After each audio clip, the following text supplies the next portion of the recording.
There is a particular kind of darkness that gathers around a child's unsolved murder. It's a tragedy that feels like a tear in the fabric of the world, a violation of its most fundamental laws. And in the vast, quiet archives of true crime, few stories cast a longer or more unsettling shadow than that of a 6-year-old beauty queen from Boulder, Colorado, found not by police in some distant, lonely place, but by her own father in the basement of their sprawling family home on the day after Christmas. Her name was JonBenét Ramsey. Her story, in its tragic and unsettling detail, is a stark example of a particular kind of modern mystery, one that doesn't just unfold in quiet evidence rooms, but explodes across our television screens and newspaper headlines. Tonight, we journey into stories that became public obsessions. These are cases where the glare of the camera lights seemed to obscure more than it revealed, where every clue was debated by millions, and the line between fact and speculation became hopelessly blurred. It's the hum of a 24-hour news cycle with a dark secret at its core, the quiet rustle of a million armchair detectives turning over the same few photographs, the same haunting questions, year after year. Let me know in the comments where you're tuning in from. It's always a humbling experience to see how far these stories travel, and how many of us are gathered here in this shared, quiet space. And on that note, if you truly appreciate what we do here, the quiet, respectful space we try to create for these stories, a like and a subscribe is the very best way to show it. It helps us continue this journey together. Now, dim the lights. Let's ease into tonight's journey together.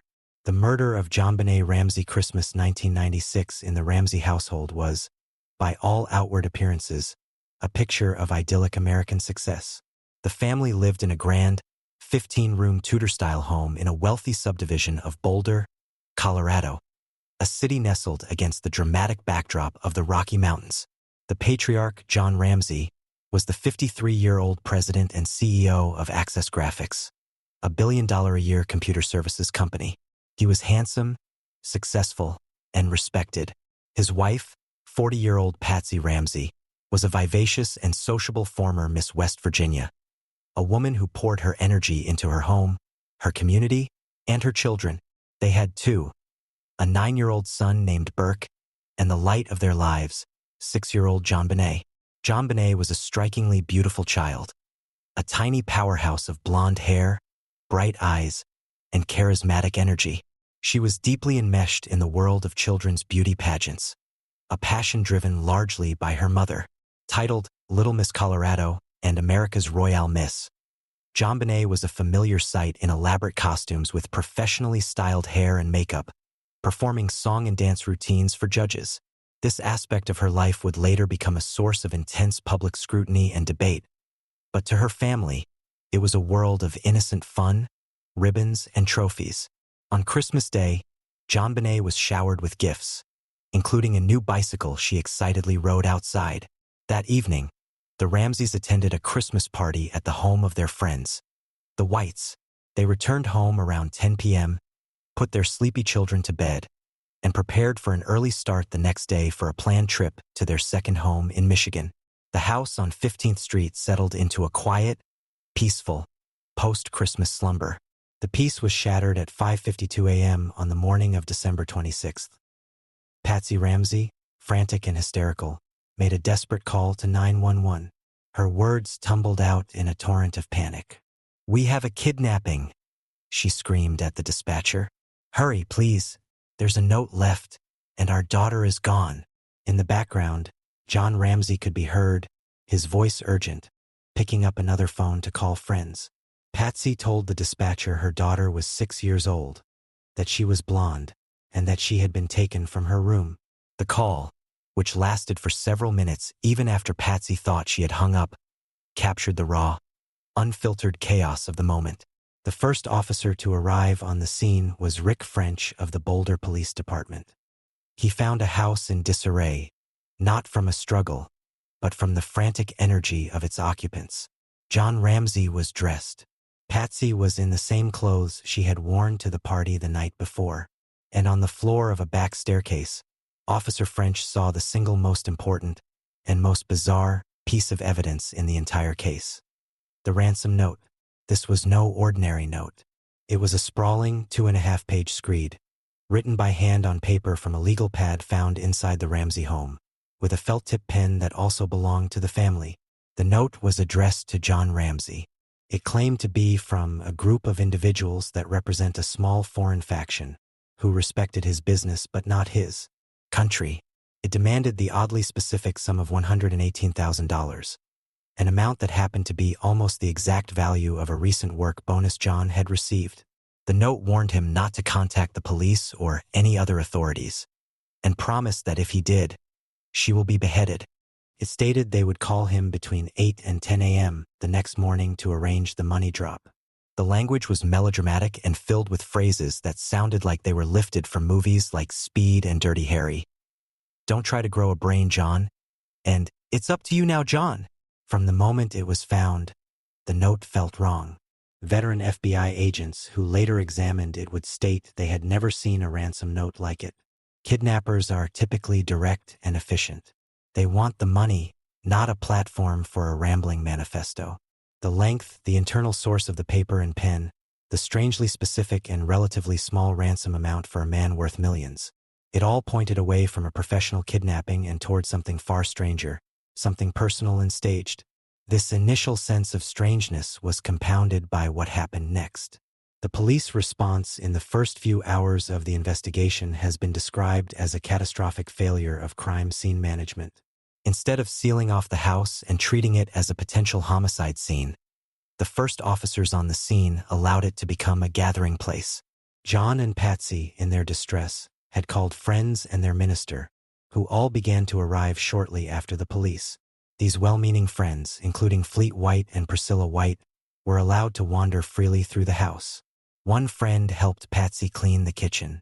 John Ramsey was not separated from his wife for a proper interview. Burke, the 9-year-old son, was allowed to remain in the house for a time before being taken to the Whites' home. The golden hours of a homicide investigation, the period when evidence is purest and clues are freshest, were not just lost. They were actively compromised. Potential evidence was trampled, cleaned, and contaminated by a revolving door of visitors, all while the police waited for a phone call from the supposed kidnappers that would never come. As the 10 a.m. deadline for the call came and went, the atmosphere in the house grew heavier with dread. The theory of a kidnapping was beginning to crumble. Detective Linda Arndt, who had arrived to take charge of the case, decided a more thorough search of the house was needed. In a decision that would be endlessly second-guessed, she asked John Ramsey and his friend Fleet White to conduct one of these searches themselves. "I want you to start at the top," she instructed John, "and search all the way down to the bottom to see if anything seems amiss, anything out of place." John Ramsey went first to the basement. He headed directly for a small, windowless room at the back that was known as the wine cellar. Though it contained no wine, he opened the door, and there on the floor was a small figure, wrapped in her favorite white blanket. John ripped the piece of duct tape that was covering her mouth and recoiled in horror. His daughter, JonBenét, was not missing. She had been in the house the entire time. His scream was primal. He scooped up his daughter's body, stiff with rigor mortis, and carried her upstairs, disrupting the crime scene for a final, tragic time. He laid her on the floor in the living room, in the midst of the gathered friends and police. The little girl was dead. She had a nylon cord tied tightly around her neck, attached to a broken piece of a paintbrush handle that had been used as a garrote. Her wrists were loosely bound above her head. The pretense of a kidnapping was over. The house on 15th Street was now officially the scene of a brutal and deeply perplexing murder. The moment John Ramsey laid his daughter's body on the living room floor, the thin, bizarre narrative of a kidnapping evaporated, replaced by the grim reality of a homicide. The house on 15th Street, already compromised as a crime scene, was now officially the epicenter of a murder investigation. The initial responding officers, who had been operating under the assumption of a kidnapping for ransom, were tragically out of their depth. The arrival of more senior Boulder detectives and forensics teams brought a new, more methodical energy, but the damage was already done. The scene was contaminated. The key players had not been properly separated or interviewed, and the first 8 hours of the investigation had been squandered. As JonBenét's body was carefully taken from the home, the focus shifted from the house itself to the silent testimony of her remains. The subsequent autopsy, performed by Boulder County Coroner Dr. John Meyer, would provide the few hard, indisputable facts in a case that would soon become a quagmire of speculation. And those facts were stark and horrifying. The official cause of death was determined to be asphyxiation by strangulation associated with craniocerebral trauma. This clinical phrase masked a brutal two-step sequence of violence. JonBenét had been strangled with a garrote, fashioned from a length of nylon cord and the handle of a paintbrush that had been broken in two. The cord was tied so tightly around her neck that it was embedded in her skin. But the strangulation was not the only catastrophic injury. Dr. Meyer also found a severe 8.5-inch fracture on the right side of her skull, a blow of such immense force that it would have caused immediate unconsciousness and likely would have been fatal on its own. The question of which came first, the blow to the head or the strangulation, has been debated endlessly, but the violence of the attack was undeniable. This was not a gentle, accidental death. It was a vicious assault. The autopsy also revealed evidence of a sexual assault. There were injuries to her vaginal area, and a DNA sample was recovered from her underwear and pajamas. This sample, belonging to an unknown male, was not a match for anyone in the Ramsey family or anyone in any existing criminal database. It would come to be known as the profile of unknown male 1, and it would stand as the single most compelling piece of evidence supporting the theory that an intruder had committed the crime.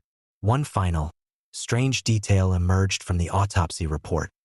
The contents of JonBenét's stomach, partially digested pineapple, was found. This was a crucial time-stamping clue. Patsy Ramsey had consistently told police that JonBenét was asleep when they returned home from the Christmas party and that she had carried her directly to bed. The pineapple suggested that at some point after returning home, JonBenét had been awake and had eaten a snack. This directly contradicted the timeline provided by her parents. A bowl of pineapple was later found on the kitchen counter, containing the fingerprints of Patsy and JonBenét's 9-year-old brother, Burke. With the autopsy results in hand, the investigation now pivoted on a new, terrible axis. The elaborate ransom note, the internally sourced murder weapon, and the conflicting timeline provided by the pineapple all pointed away from an outside attacker and led investigators to a deeply uncomfortable conclusion. The crime was most likely committed by someone inside the house, and the kidnapping was a frantic, elaborate staging designed to cover it up. The Boulder Police Department and soon much of the American public began to look at John and Patsy Ramsey not as grieving parents, but as primary suspects. The case fractured into two opposing, irreconcilable theories, a split that defines the mystery to this day. The first was the intruder theory. This theory holds that an unknown assailant broke into the Ramsey home that night, subdued JonBenét, and wrote the ransom note while waiting for the family to fall asleep. Proponents of this theory point to several key pieces of evidence. The most powerful, of course, was the DNA of unknown male 1. There was also an open basement window through which an intruder could have gained access, a suitcase positioned beneath it that could have been used as a step, and an unidentified scuff mark on the wall nearby. A faint, unidentified shoe print from a high-tech brand boot was also found in the dust of the wine cellar. Furthermore, in the years that followed, several known sex offenders were found to be living in the Boulder area, creating a pool of potential suspects who, for various reasons, were never definitively ruled out. To supporters of the Ramseys, the case was simple. The police had bungled the initial investigation, fixated on the family with tunnel vision, and failed to properly pursue leads that would have led them to the real killer. The second, and the one favored by the Boulder police, was the family theory. This theory posits that one of the 3 family members present in the house, John, Patsy, or Burke, was responsible for JonBenét's death, and that the kidnapping was a panicked cover-up. The evidence here was circumstantial, but compelling. The ransom note itself was the centerpiece. Written on a notepad from inside the house, with a pen from the house, its rambling, movie quote-laced text felt deeply personal and performative. The specific ransom amount of $118,000 was almost identical to a recent bonus John had received. A detail a foreign faction would be highly unlikely to know. Handwriting analysis of the note was inconclusive, but many experts saw similarities to Patsy Ramsey's writing, particularly after she provided samples written with her non-dominant hand. The murder weapon, the garrote made from Patsy's paintbrush and cord found in the home, also suggested an impromptu, internal staging rather than a weapon brought by a prepared intruder. The lack of any clear signs of forced entry, and no footprints in the snow that lightly dusted the ground outside the home that night, further strained the credibility of the intruder theory. And then there was the behavior of John and Patsy themselves. Their decision to lawyer up immediately, their initial reluctance to submit to separate, formal police interviews, and their use of private investigators were seen by police as the actions of guilty people trying to control the investigation, not the desperate cries for help from innocent, grieving parents. As these two theories solidified, the story escaped the confines of the Boulder Police Department and exploded into a national media phenomenon. The case had every element of a primetime television drama. Wealth, a beautiful child, a picture-perfect family, and a dark, unsolvable mystery at its core. Cable news channels, then in their ascendancy, seized upon the story, providing 24-hour coverage.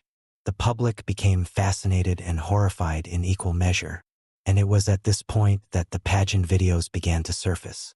The images of a 6-year-old JonBenét in full makeup, with coiffed blonde hair and sophisticated costumes, performing for judges, became the defining visual of the case. For many, these images were deeply unsettling. They fueled a narrative that something was amiss in the Ramsey household long before the murder, painting Patsy as a driven pageant mom, living vicariously through her daughter. The pictures of JonBenét, sexualized in the eyes of many viewers, opened the door to a host of dark and lurid speculation about the family's private life. The victim, a little girl who loved her family and her new bike, was eclipsed by the controversial persona of JonBenét, the child beauty queen. A story that was already a tragedy had now become a public spectacle, and the glare of the media spotlight would shape the perception of the case, and of the Ramseys themselves, for years to come. As the investigation ground on through 1997, the relationship between the Boulder Police Department and the Ramsey family disintegrated into a state of open hostility and mutual distrust. The police, convinced they were dealing with a staged crime scene, viewed the Ramseys' every action through a lens of suspicion. The Ramseys, feeling they were being unjustly targeted while their daughter's real killer remained at large, saw the police as incompetent and biased, more interested in closing the case with a convenient suspect than in finding the truth. This toxic dynamic played out in the full glare of the national media, which amplified every development, every leak, and every accusation into a headline. The Ramseys, on the advice of their high-powered legal and public relations team, chose to take their case directly to the people. They gave a series of carefully managed television interviews, most notably a lengthy one with CNN in January 1997. In these appearances, John and Patsy presented themselves as heartbroken parents, bewildered by the loss of their child and baffled by the police investigation. They spoke of their love for JonBenét and pleaded for the public's help in finding the real killer. However, their calm, articulate, and somewhat detached demeanors were interpreted by many viewers not as a sign of shock and grief, but as a lack of genuine emotion, further fueling public suspicion. The interviews were a high-stakes gamble that largely backfired, hardening the opinions of those who already believed they were guilty. Meanwhile, the Boulder police were struggling. They were a department accustomed to dealing with property crimes and minor assaults, not a high-profile, baffling homicide with international media attention. They made a series of critical missteps. Leaks from within the department became a constant source of sensational and often unverified news stories. The investigation itself seemed to lack a clear, cohesive direction. They pursued the family theory with an almost singular focus, but were unable to gather enough concrete evidence to make an arrest. The case was slowly drowning in a sea of circumstantial evidence, conflicting theories, and public pressure. In an attempt to break the stalemate, the Boulder District Attorney, Alex Hunter, decided to convene a grand jury in the fall of 1998. This was a secret 13-month-long process designed to review all the evidence the police had gathered and decide if there was probable cause to indict anyone for the crime. The grand jury heard from dozens of witnesses and examined every piece of evidence, from the fibers found on the duct tape to the complex linguistic analysis of the ransom note. The testimony was kept secret, but the purpose was clear: to finally determine if John and Patsy Ramsey should be charged with the murder of their daughter. The grand jury's proceedings were fraught with internal conflict. The police presented their case, laying out the evidence that they believed pointed squarely at the parents. They focused on Patsy as the likely author of the ransom note and advanced a theory that the murder may have been an accident, perhaps a flash of rage during a moment of late-night conflict over bedwetting, followed by a panicked cover-up. But the evidence remained stubbornly circumstantial. The DNA of unknown male one was a persistent, unavoidable problem for the prosecution's theory. How could they definitively charge the parents when the DNA of an unidentified man was found on the victim's body? In October 1999, after more than a year of deliberation, the grand jury concluded its work. Alex Hunter held a press conference and announced their decision. His words were carefully chosen. "I and my prosecution task force believe we do not have sufficient evidence to warrant the filing of charges against anyone who has been investigated at this time," he declared. The grand jury had declined to issue an indictment.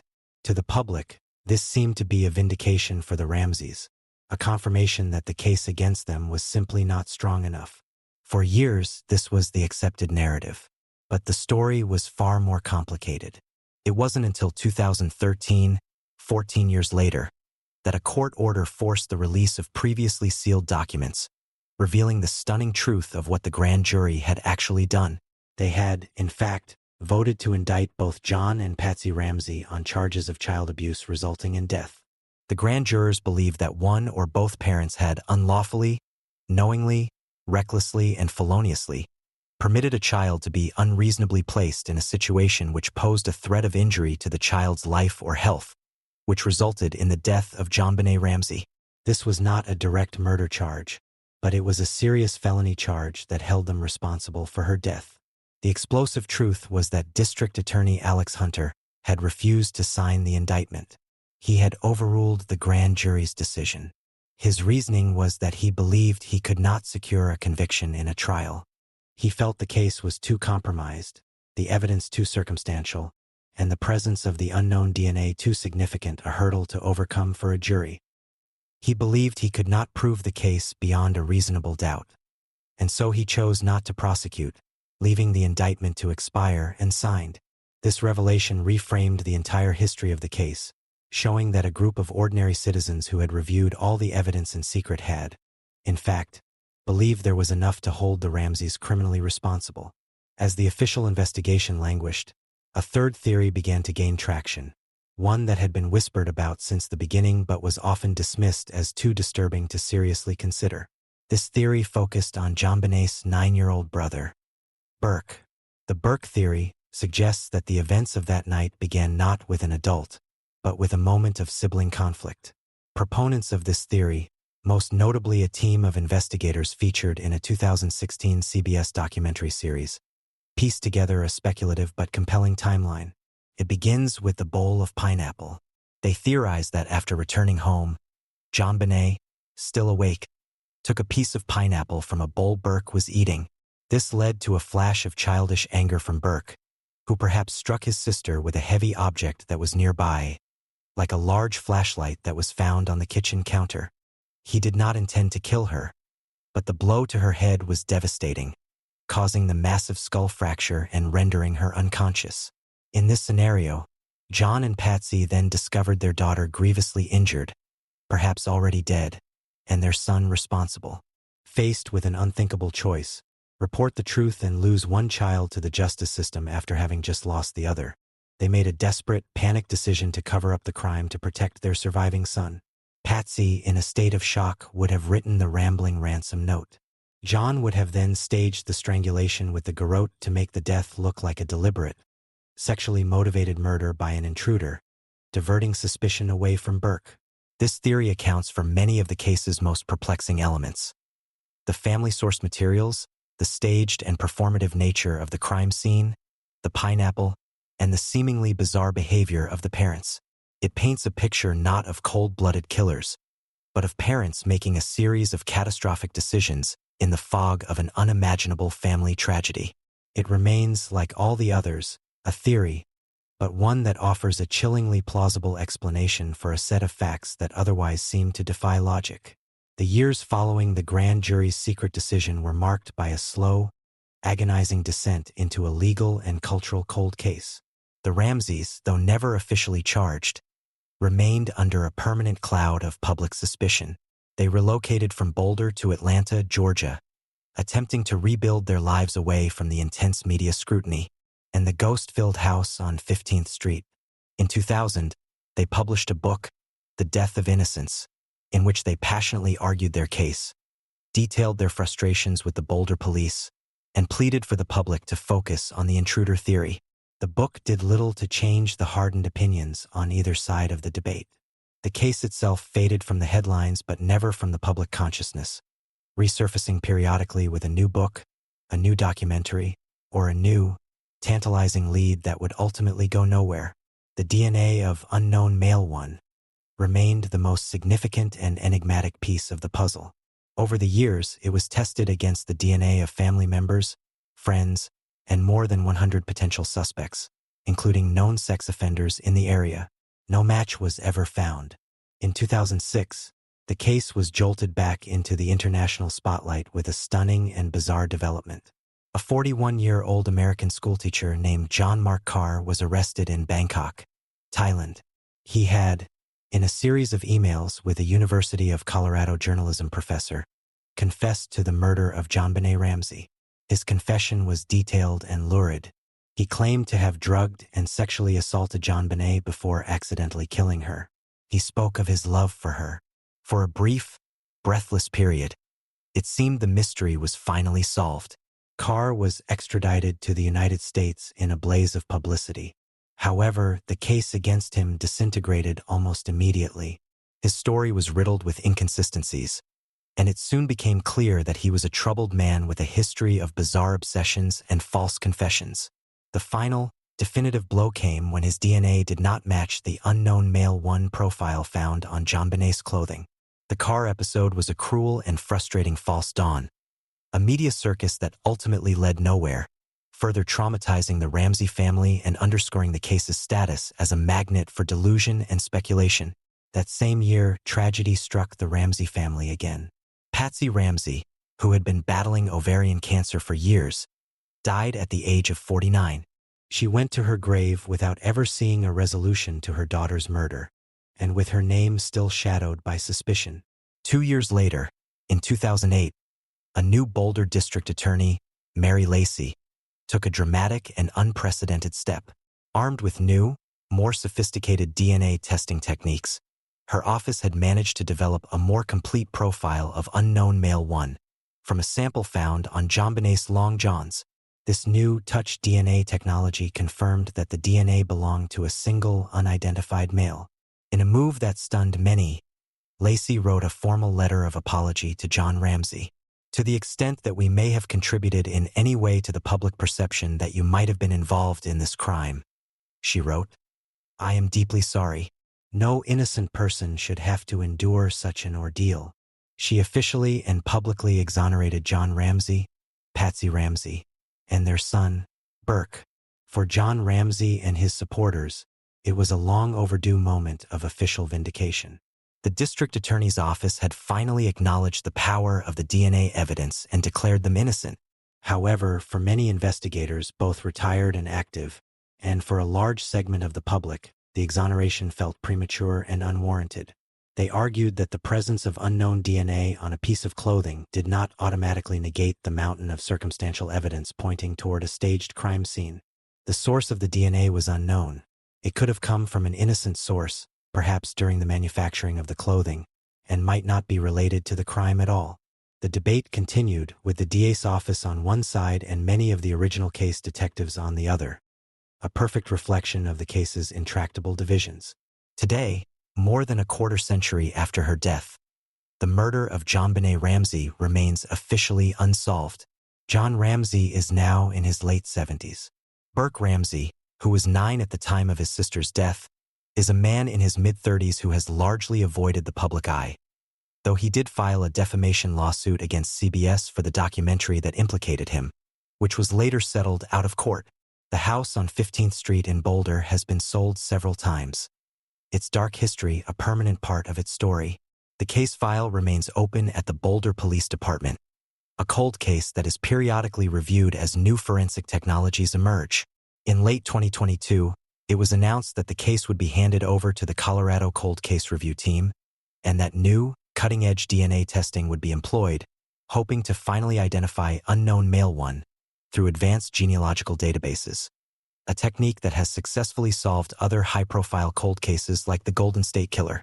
This offers a glimmer of hope that a definitive scientific answer might one day be found. But even if a DNA match is made, it may not solve the entire mystery. The legacy of the JonBenét Ramsey case is not just about an unsolved murder. It's about the collision of a family tragedy with the voracious appetite of modern media. It's a story about how public perception is formed, how evidence can be contaminated both physically and narratively, and how a lack of resolution can create a vacuum that is filled with endless and often dark speculation. The story has become a piece of American folklore, a cautionary tale about wealth, ambition, and the secrets that can lie behind the perfect facade of a Christmas card family. The search is no longer just for a killer, but for a coherent truth in a story that has been pulled apart and fractured into 1,000 conflicting pieces.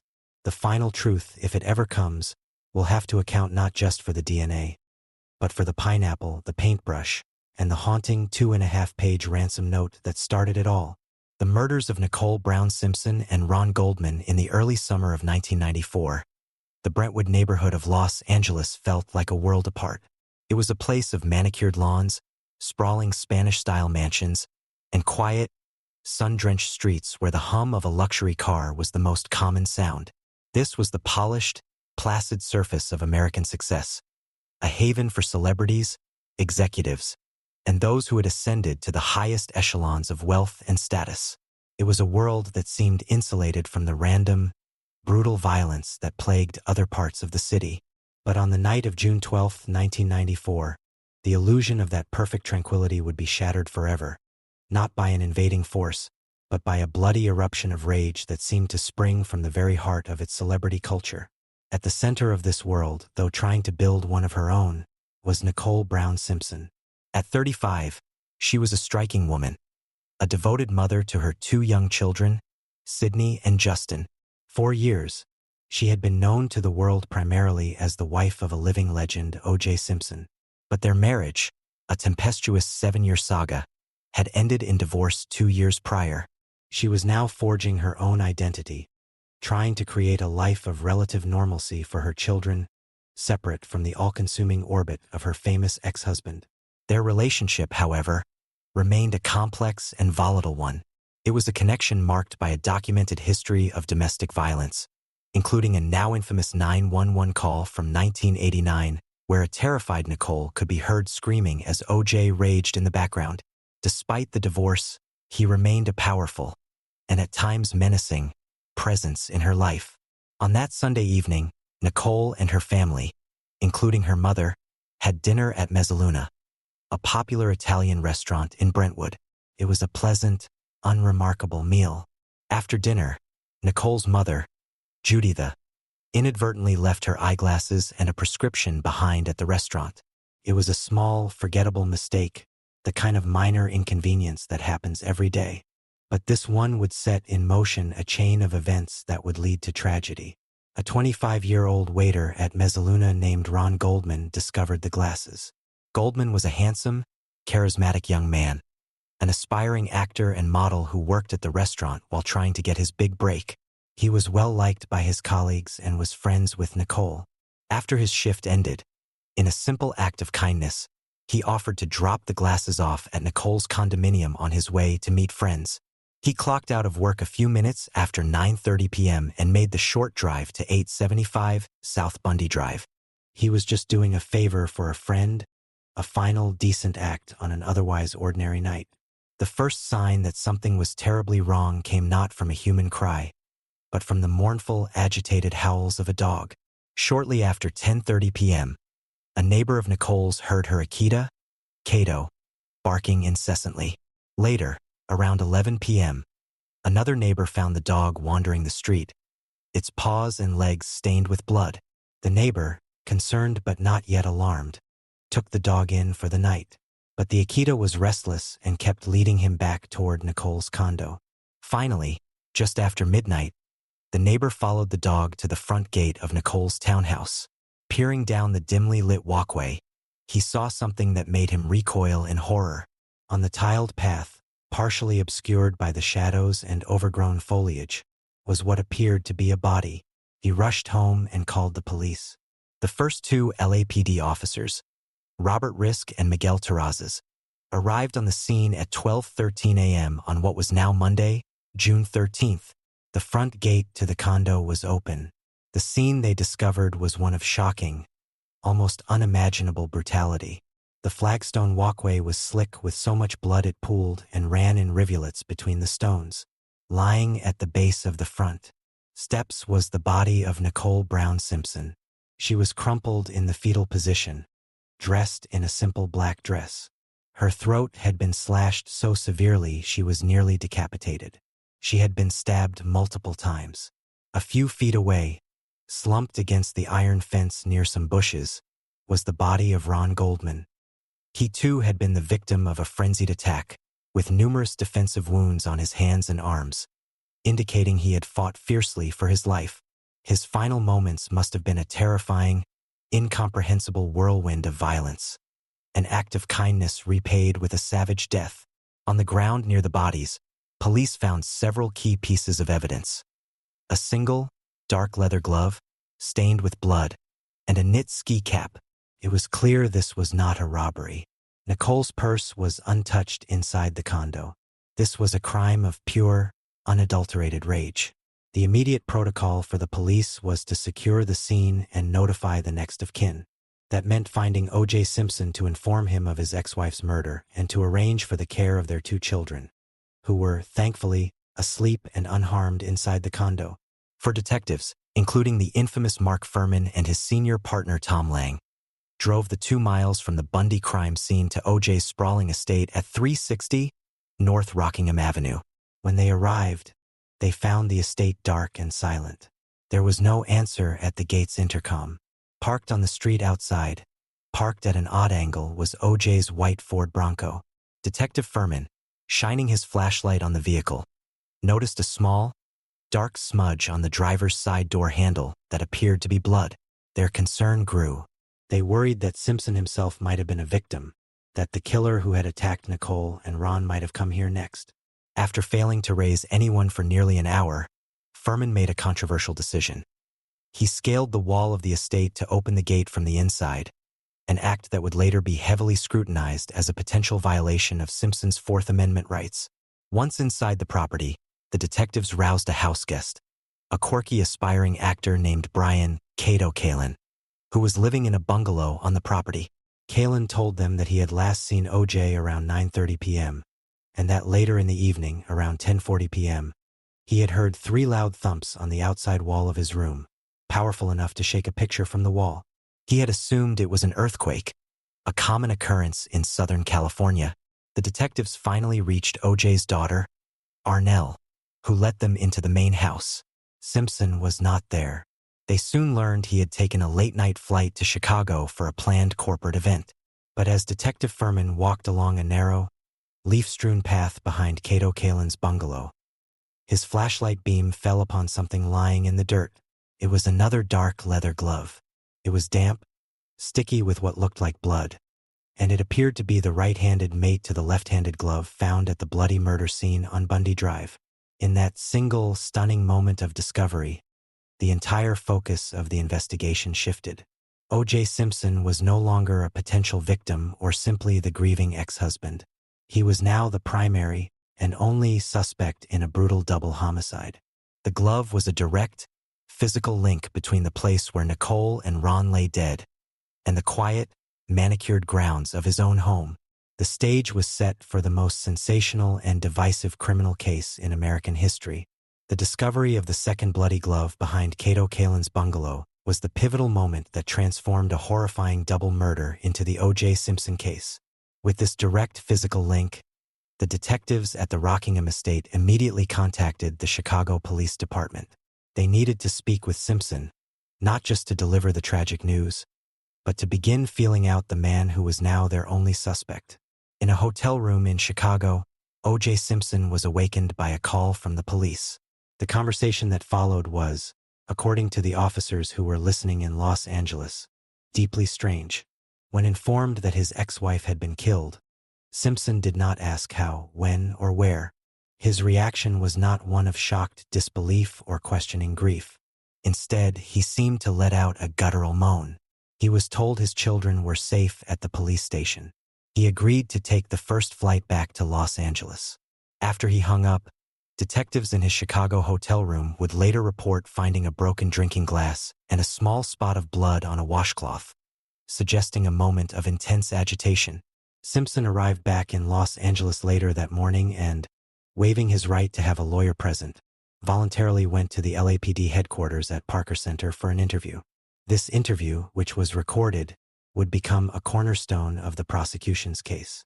Simpson appeared distraught, but his narrative was rambling and full of inconsistencies. He spoke of his relationship with Nicole, his travel plans, and the events of the previous night. The most critical moment came when detectives noticed a fresh, deep cut on the middle finger of his left hand. When asked about the injury, Simpson's story was vague and shifting. He first claimed he had no idea how he got it. Then, he suggested he might have cut it on a glass in his Chicago hotel room after hearing the news of Nicole's death. Later still, he would claim he cut it back in Los Angeles before he ever left. This cut was a vital piece of the puzzle. Police theorized it was an injury sustained during the violent struggle with Ron Goldman, who had fought back fiercely. The trail of blood drops found leading away from the bodies at the Bundy crime scene could, they believed, belong to the killer, who had been wounded in the attack.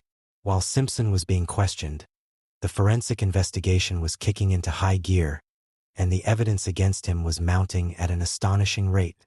His white Ford Bronco was impounded and meticulously examined. Inside, forensic technicians found bloodstains on the center console, the driver's side door, the steering wheel, and the carpeting. At the Bundy crime scene, investigators identified the trail of 5 blood drops leading away from the bodies. In O.J.'s master bedroom at Rockingham, a pair of his socks lay on the floor at the foot of his bed. They too were stained with blood. The evidence seemed to form a direct, damning trail. Blood at the crime scene, blood in the car used to travel between the scenes, and blood at the suspect's home. And then there were the gloves. The one at Bundy and the one at Rockingham appeared to be a matching pair. The theory of the case was becoming chillingly clear. Simpson, in a fit of jealous rage, had driven to Nicole's condo, confronted her and Ron Goldman, and murdered them in a savage knife attack. In the struggle, he cut his own hand and dropped a glove. He then fled back to his estate, dropping the second glove behind Kalen's bungalow as he snuck back onto his own property, perhaps trying to avoid being seen by the limousine driver who was waiting to take him to the airport.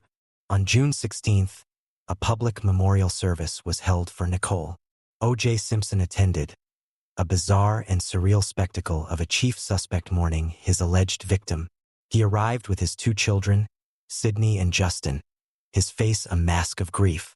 The Brown family, though devastated, allowed him to be there for the sake of the children. The tension was palpable, a silent, heartbreaking drama playing out under the watchful eye of the media, who captured every pained expression, every whispered condolence. The next day, June 17th, the Los Angeles District Attorney's Office, convinced by the mountain of physical evidence, formally filed 2 counts of murder with special circumstances against Simpson. His lead attorney at the time, Robert Shapiro, negotiated a deal with the police. Simpson would not be arrested in a public spectacle. He would surrender voluntarily at Parker Center by 11 a.m. that morning. The press was alerted, and a massive media encampment formed outside the police headquarters, ready to capture the moment a national hero turned himself in for murder. But 11 a.m. came and went. O.J. Simpson did not appear. Shapiro, looking panicked and flustered, held an impromptu press conference. He announced that his client was gone. He had not surrendered as promised. The police declared O.J. Simpson a fugitive from justice. The news sent a shockwave across the country. A man who had spent his life in the spotlight had vanished. A few hours later, the situation took an even more dramatic turn. At another press conference, a close friend of Simpson's, Robert Kardashian, stood before the cameras. His face was etched with sorrow as he read a rambling, bizarre letter that Simpson had written earlier that day. The letter was addressed to his fans. First, everyone understand I had nothing to do with Nicole's murder. It began. It went on to speak of his love for Nicole, his pain, and his inability to go on. I won't. I've had a great life, great friends. Please think of the real OJ and not this lost person. Don't feel sorry for me. I've had a great life. It read exactly like a suicide note. A nationwide manhunt for a potentially armed and suicidal O.J. Simpson was now underway. The entire country seemed to stop, glued to the television. Then, in the late afternoon, a 911 call came in. A motorist on the 5 freeway in Orange County had spotted O.J. Simpson. He was in the back of a white Ford Bronco, the same model as his own, but this one belonged to his lifelong friend and former teammate, L.A.C. Cowlings. Cowlings was at the wheel, and Simpson was in the back, reportedly holding a gun to his own head. What followed was one of the most surreal and unforgettable events in modern American history. A fleet of police cars began pursuing the white Bronco, not in a high-speed chase, but in a slow, mournful, low-speed procession up the Southern California freeways. News helicopters swarmed overhead, broadcasting the slow-motion drama live to an audience of an estimated 95 million people. The broadcast preempted everything, even the NBA Finals. Crowds gathered on freeway overpasses, holding signs that read, "Go OJ, go." A bizarre mix of sports fandom and true crime obsession. It was a spectacle of celebrity, tragedy, and race, all playing out on the national stage. For 2 hours, the white Bronco led the world on a slow journey through the twilight, its destination unknown, a rolling symbol of a hero's spectacular and very public fall from grace. The slow-speed chase of the white Ford Bronco ended where the story had begun to pivot, at O.J. Simpson's Rockingham estate. As darkness fell over Los Angeles, Al Cowlings pulled the vehicle through the gates, and a tense, hours-long standoff began. Simpson remained in the Bronco, still reportedly armed and suicidal. The house was surrounded by a massive LAPD SWAT team, their movements illuminated by the relentless glare of news helicopters. Inside the Bronco, Simpson spoke on a cell phone with police negotiators and with his friend, the legendary sportscaster Howard Cosell. He asked to speak to his mother. Finally, after being promised he could use the bathroom and have a glass of orange juice, he surrendered peacefully. He was taken into custody, and the surreal national spectacle came to a close. The subsequent criminal trial, officially titled The People of the State of California versus Orenthal James Simpson, was destined to be no ordinary legal proceeding. It was immediately dubbed the trial of the century, a label that, for once, felt entirely appropriate. The prosecution, led by Los Angeles County Deputy District Attorneys Marcia Clark and Christopher Darden, believed they had an insurmountable case. They possessed a mountain of physical evidence that seemed to draw a straight, bloody line from the Bundy crime scene to O.J. Simpson himself. They had the blood drops at Bundy, which DNA testing would show were a match to Simpson. They had Simpson's blood in the Bronco. They had Nicole's blood on the socks found in his bedroom. They had the history of domestic abuse, a powerful motive that established a pattern of violence and obsessive control. And, most symbolically, they had the 2 bloody gloves, the left-handed one found at the murder scene and its right-handed mate discovered behind his home. The prosecution's narrative was simple and brutal. This was the final, tragic act in a long history of domestic violence, a crime of rage committed by a jealous and possessive ex-husband. But O.J. Simpson had the resources to assemble a legal team of unprecedented power and celebrity, a group that would become known as the Dream Team. It was led by the cunning Robert Shapiro and later by the brilliant and formidable Johnny Cochran. The team also included F. Lee Bailey, a legendary pugnacious defense attorney, Alan Dershowitz, a renowned Harvard law professor and appellate expert, and two pioneers in the nascent field of DNA evidence, Barry Scheck and Peter Neufeld. Robert Kardashian, Simpson's longtime friend, also sat at the defense table, a symbol of loyalty and belief in his friend's innocence. This team did not just plan to defend their client. They planned to put the entire Los Angeles Police Department on trial. Their strategy was audacious and multi-pronged. First, they would attack the physical evidence, arguing that it had been hopelessly contaminated by a bumbling and incompetent police force. Second, and most explosively, they would argue that the evidence wasn't just contaminated, but planted, part of a racist conspiracy by the LAPD to frame a successful and beloved black celebrity. The trial began in January 1995 and was televised live, gavel to gavel, becoming a daily national obsession. The courtroom of Judge Lance Ito became a theater, and the American public became the jury of public opinion. The prosecution methodically laid out its case, presenting witness after witness and expert after expert to explain the complex DNA evidence. Marcia Clark, in her opening statement, painted a vivid picture of a man who, behind the charming public facade, was a ticking time bomb of rage. But the dream team was masterful at creating doubt. Barry Scheck and Peter Neufeld, with their deep understanding of DNA protocols, relentlessly cross-examined the LAPD criminalists. They highlighted every minor deviation from standard procedure, every instance of sloppy evidence handling. They suggested that the blood samples could have been cross-contaminated in the lab or, more sinisterly, that police could have taken a vial of Simpson's blood, drawn from him during the initial investigation, and sprinkled it onto the evidence to frame him. They created a fog of scientific uncertainty around what the prosecution had presented as infallible proof. The central pillar of their conspiracy theory, however, rested on one man, Detective Mark Fuhrman. Fuhrman was the detective who had found the bloody glove at Rockingham. On the stand, under questioning by F. Lee Bailey, Fuhrman presented himself as a competent professional police officer. He testified that he had not been to the Bundy crime scene in years and denied he was a racist. Most critically, when asked directly by Bailey if he had used the N-word in the past 10 years, Fuhrman stated under oath, "No, this was the moment the defense had been waiting for." They had unearthed a series of audio tapes from a North Carolina screenwriter named Laura McKinney, for whom Fuhrman had served as a consultant for a screenplay about the LAPD.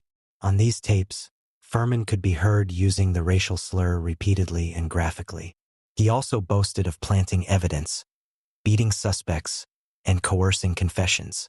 The tapes were a bombshell that ripped through the trial. When confronted with the tapes, Fuhrman was forced to return to the stand. This time, he repeatedly invoked his Fifth Amendment right against self-incrimination, refusing to answer any further questions. He had been exposed as a perjurer and a virulent racist. His credibility, and by extension, the credibility of the entire LAPD and the evidence he had discovered, was destroyed in the eyes of many. Johnny Cochran now had his villain. The discovery of the glove at Rockingham was no longer a key piece of evidence. It was the fruit of a poisonous tree, planted by a racist cop to frame a black man. The racial dynamics of the trial, which had been simmering under the surface, now exploded into the open. The prosecution, led by two white lawyers with a black co-counsel, was trying to convict a black icon. The defense, led by a black legal superstar, was arguing that this icon was a victim of a racist system. The trial became a proxy for America's deep-seated racial tensions. Public opinion polls showed a stark, dramatic split along racial lines. The vast majority of white Americans believed Simpson was guilty, while the vast majority of black Americans believed he was innocent, the victim of a racist frame-up. The trial was no longer just about guilt or innocence. It was a referendum on the American justice system itself. The climax of the trial arrived not with a scientific revelation or a surprise witness, but with a moment of pure legal theater, orchestrated by Johnny Cochran. The prosecution, in an attempt to reclaim the narrative, decided on a high-risk demonstration. They wanted Simpson to try on the infamous bloody gloves in front of the jury. They believed the gloves, which they argued had shrunk from being soaked in blood and then frozen and unfrozen, would still fit snugly enough to prove they were his. It was a gamble they would come to regret for the rest of their careers. On June 15, 1995, Prosecutor Christopher Darden asked Simpson to step before the jury. First, he had him put on a pair of latex gloves to avoid contaminating the evidence. Then, he handed him the leather glove found at Bundy. Simpson began to pull it on. He grimaced, he strained, he tugged. The glove would not go on. It was visibly, dramatically too tight for his large hands. He held up his hands for the jury to see, a look of vindicated disbelief on his face. The demonstration was a disaster for the prosecution. In his closing arguments, Johnny Cochran seized on this moment, turning it into the defining rhythmic mantra of his defense. Pointing at the jury, his voice rising with theatrical indignation, he repeated the phrase that would echo through legal history: "If it doesn't fit, you must acquit." After nearly 9 months of testimony, the case went to the jury on October 2, 1995. The jury was composed of 10 women and 2 men. 9 were black, 1 was Hispanic, and 2 were white. Given the length and complexity of the trial, legal experts and the public alike expected them to deliberate for days, if not weeks. Instead, in a decision that stunned almost everyone, the jury returned with a verdict in less than 4 hours. On the morning of October 3, 1995, the nation once again came to a standstill. An estimated 150 million people, more than half the country, tuned in to watch the verdict live.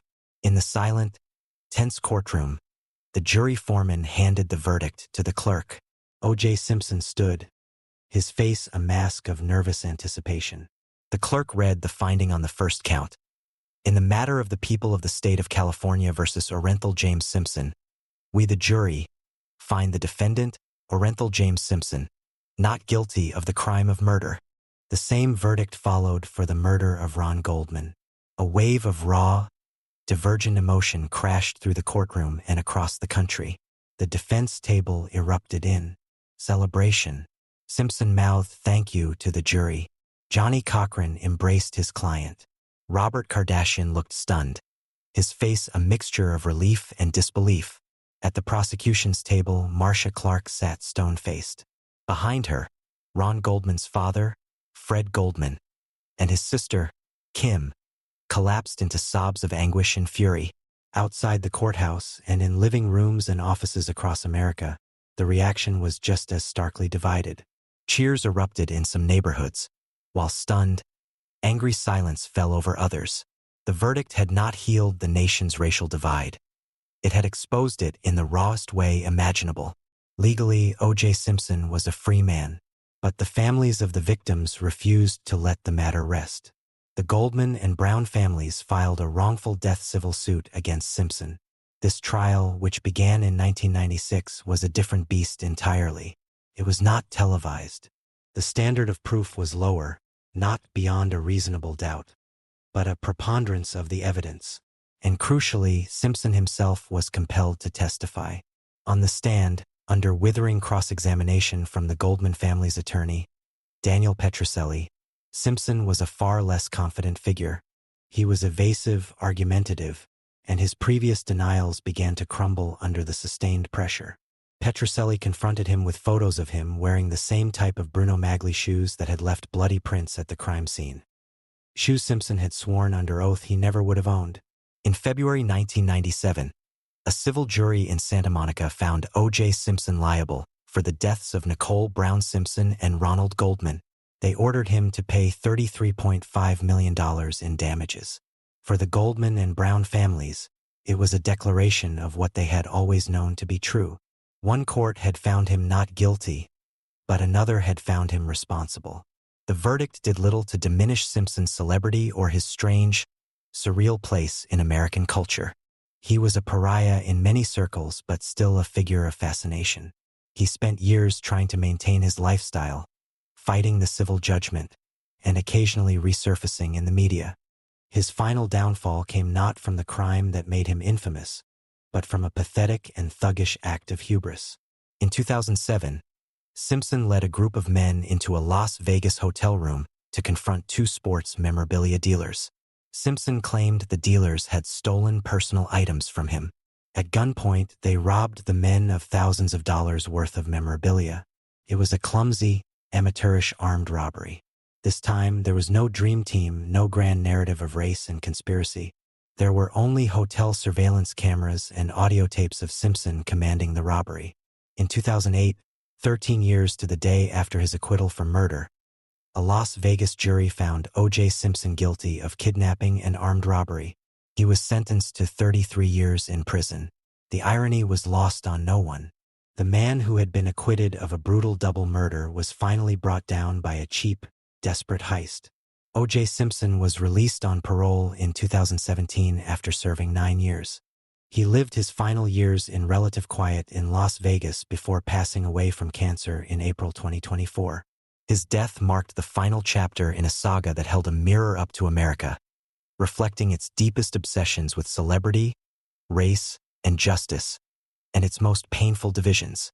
The criminal case of the murders of Nicole Brown Simpson and Ron Goldman remains, in the eyes of the law, officially unsolved. But in the court of public opinion, and in the hearts of the victims' families, the verdict was never in doubt. The story endures as a cautionary tale, a tragedy that forever changed the media landscape and left an indelible, bloody stain on the American psyche. The Enron scandal in the final, heady years of the 20th century. There was a feeling in the air, a sense of limitless, frictionless possibility. The dot-com bubble was inflating with irrational exuberance, and the old, heavy industries of the past seemed to be giving way to a new economy, one built on ideas, data, and pure, unadulterated innovation. And at the very epicenter of this new world, in a gleaming 50-story skyscraper of blue-green glass that pierced the humid Houston sky, was a company called Enron. To the outside world, Enron was not just a company. It was a phenomenon. For 6 consecutive years, Fortune magazine had named it America's most innovative company. It was a Wall Street darling, its stock price soaring on a seemingly unstoppable upward trajectory. It had started its life in the 1980s as a humble, boring natural gas pipeline company, a business of steel and soil, but by the late 1990s, it had transformed itself into something else entirely, something sleek, complex, and almost incomprehensibly brilliant. It was no longer a pipeline company. It was a logistics company. It didn't just sell gas. It created and traded in abstract markets for everything from electricity and broadband internet capacity to weather futures and streaming video. Its acolytes claimed the future of business itself. The culture inside the Houston headquarters was one of supreme, almost messianic confidence. It was a high-stakes, high-reward environment, staffed by the best and the brightest, poached from the most prestigious MBA programs in the country. They were young, sharp, and aggressive, driven by a philosophy of creative destruction and a compensation system that rewarded audacious risk-taking with staggering bonuses. The atmosphere was less like a corporation and more like a high-octane trading floor or a Silicon Valley startup, fueled by ambition and the intoxicating belief that they were smarter than everyone else in the room. At the top of this empire were 3 men, each representing a different facet of Enron's seductive myth. The public face was Kenneth "Ken" Lay, the chairman and CEO. Lay was the son of a Baptist preacher, a man with a PhD in economics who projected an image of avuncular, homespun wisdom. He was deeply connected politically, a close friend and confidant of the Bush family, and he moved through the halls of power in Washington and Houston with an easy, reassuring grace. He was the company's moral and political compass, the steady hand on the tiller. The architect of Enron's dazzling transformation was Jeffrey "Jeff" Skilling, a brilliant, hard-charging graduate of Harvard Business School. Skilling was the company's president and chief operating officer. He was a visionary with a ruthless edge, a man who saw business as a form of intellectual combat. He was the one who had pushed Enron away from its physical assets, the asset-light strategy, and into the abstract, almost magical world of trading and derivatives. Skilling was also the champion of a revolutionary accounting practice called mark-to-market. This accounting method was the secret engine of Enron's apparent success, and the first critical seed of its deception. In a traditional business, you book a profit when you actually receive the money. But under mark-to-market, Enron could sign a 20-year energy contract and immediately book all the projected, theoretical profits from that entire deal as actual income on the day it was signed. It was a way to turn future hopes into present-day cash on the balance sheet. This allowed Enron to create a picture of staggering, ever-increasing profitability, even if the actual cash wasn't flowing in. The problem was that these profits were based on complex, often proprietary mathematical models. Enron was, in effect, grading its own homework, and it consistently gave itself an A+. This created immense, unrelenting pressure on its traders to sign more and bigger deals, no matter how risky or speculative, just to feed the ravenous beast of quarterly earnings reports and keep the stock price climbing. The third key figure, and the man who would turn a culture of aggressive accounting into a criminal conspiracy, was a young, ambitious chief financial officer named Andy Fastow. Fastow was a financial prodigy who came to Enron in the early 90s and quickly became Skilling's protege. He was a master of financial engineering, a wizard of the complex, shadowy world of off-balance sheet financing. Where Skilling saw the problem of mounting debt and flagging cash flow from underperforming assets, Fastow saw an opportunity for a dark and brilliant solution. The problem for Enron was simple yet existential. While mark-to-market accounting could create the illusion of massive profits, it couldn't hide the reality of massive debt. Many of the company's ambitious ventures, like a power plant in India or a broadband video-on-demand service, were either losing money or failing to generate any real cash. These failing assets and the debt associated with them were a drag on the pristine balance sheet that Wall Street had come to expect. Enron needed a place to hide its trash. Andy Fastow's solution was a labyrinth of entities that would come to define the scandal. He proposed the creation of special purpose entities, or SPEs. These were essentially a network of thousands of small, independent companies, shell corporations with innocuous, often whimsical names like Chuko or Jedi. On paper, these companies were separate from Enron, but in reality they were controlled by Enron and often by Fastow himself. The scheme worked like this. Enron would sell its failing assets and its mountains of debt to these off-the-books SPEs. This maneuver magically cleansed Enron's own financial statements, making the company appear far healthier and less indebted than it actually was. The SPEs, in turn, were funded by outside investors and banks, who were lured in by the promise of high returns, all backed by the seemingly unstoppable value of Enron's own stock. It was a dizzying house of cards, a financial ecosystem built on pure illusion, where Enron's soaring stock price was used as collateral to hide the very debt that would have caused the stock to collapse if it were ever revealed. For a few brilliant, dazzling years, it worked perfectly. Enron's stock continued its meteoric rise. Its reported earnings were always smooth and predictable, and its reputation as a corporate titan seemed unassailable. Lay was the statesman, Skilling was the visionary, and Fastow was the magician working in the back room, making the ugly numbers disappear. But beneath the gleaming surface, a rot was setting in. A culture of arrogance had curdled into a culture of deceit, and the company that had been hailed as the future of American capitalism was slowly, secretly, transforming itself into the greatest corporate fraud the world had ever seen. The only question was how long the magic trick could last before the lights came on. For a time, the impenetrable fortress of Enron's numbers, a dazzling edifice built by Jeff Skilling's vision and Andy Fastow's financial black magic, seemed invincible. Wall Street analysts, mesmerized by the company's consistent, phenomenal growth, rarely questioned the mechanics behind it. To do so was to admit you just didn't get it, that you were part of the old, slow, analog world that Enron was rendering obsolete. But by the spring of 2001, the first barely perceptible cracks began to appear in the gleaming facade. The first serious public challenge came not from a government regulator, but from a journalist. Bethany McLean, a young writer for Fortune magazine, was assigned a story on Enron. As she began her research, she encountered the same problem that had baffled many, but which few had dared to question. She couldn't figure out how Enron actually made its money. Its financial statements were a dense, opaque thicket of jargon and complex footnotes. She called Jeff Skilling for clarification, but he dismissed her questions as naive and elementary. The more she dug, the more she felt that the company's soaring stock price was built on faith, not on fundamentals. In March 2001, her article was published under a provocative, now famous headline, Is Enron overpriced? The article didn't accuse Enron of fraud. It simply asked the question that was on everyone's mind but that no one was brave enough to voice. How can a company with a stock valuation of nearly 70 times its earnings, and with no clear explanation of its profitability, be a safe bet? The article sent a ripple of unease through the financial community. It was the first time a mainstream, respected publication had publicly expressed skepticism. The company's arrogance in the face of this scrutiny was palpable. On a conference call with investors in April, Skilling was confronted by a hedge fund analyst who pointedly asked why Enron was the only company that couldn't produce a balance sheet along with its earnings statement.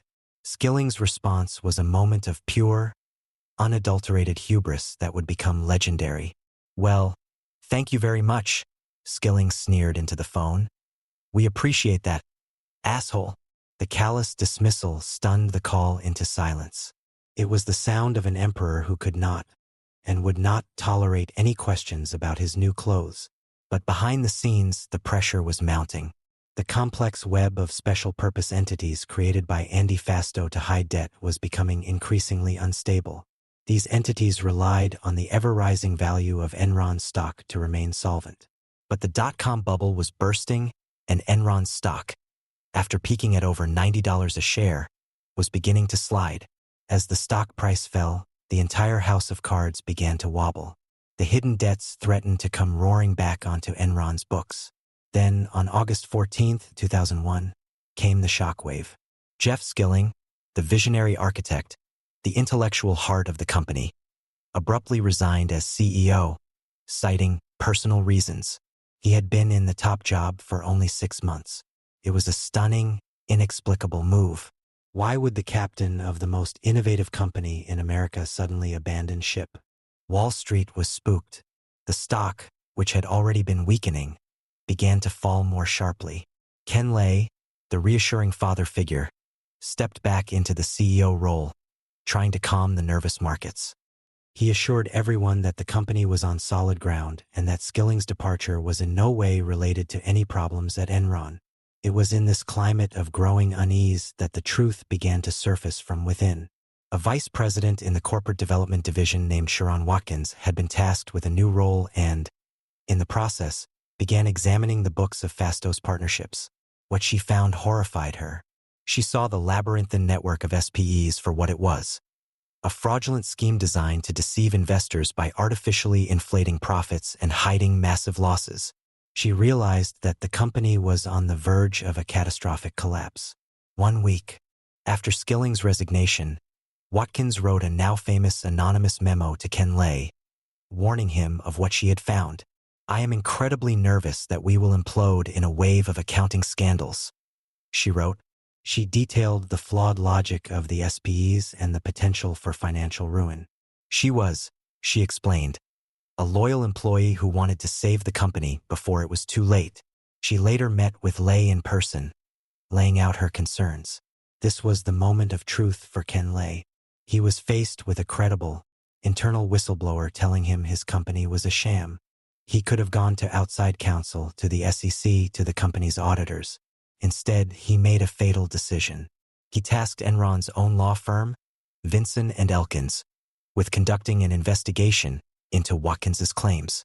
Vinson & Elkins, who had billed Enron for millions and had helped structure many of the dubious deals in the first place, conducted a cursory review. They did not interview key players like Andy Fasto or the company's auditors at Arthur Andersen. Unsurprisingly, they concluded that while the accounting was creative and aggressive, it was not fundamentally improper. It was a whitewash, a deliberate act of containment designed to give Lay legal cover. The company chose to ignore the fire alarm and began quietly looking for a way to fire Sharon Watkins. But the fire was already too big to contain. On October 16, 2001, the magic finally ran out. Enron announced its third-quarter results. For the first time in over 4 years, the company reported a massive loss, $638 million. Even more devastating, they also announced a $1.2 billion reduction in shareholder equity, a staggering write-down that was directly linked to Andy Fasto's convoluted partnerships. The admission was a bombshell. It was the first time Enron had publicly acknowledged that its off-balance sheet deals had gone bad. The carefully constructed wall of deceit had been breached. The SEC, already sniffing around due to the McLean article and Skilling's resignation, immediately launched a formal inquiry into Enron's accounting practices. The news sent investors fleeing. The stock price, which had been sliding all year, now went into a freefall. Panicked, the Enron board fired Andy Fasto on October 24th. The magician who had made the debt disappear was now cast out, a scapegoat for the very schemes his superiors had celebrated. The company was unraveling with breathtaking speed. With its credit rating plunging toward junk status, Enron's ability to trade, the very lifeblood of its business, was evaporating.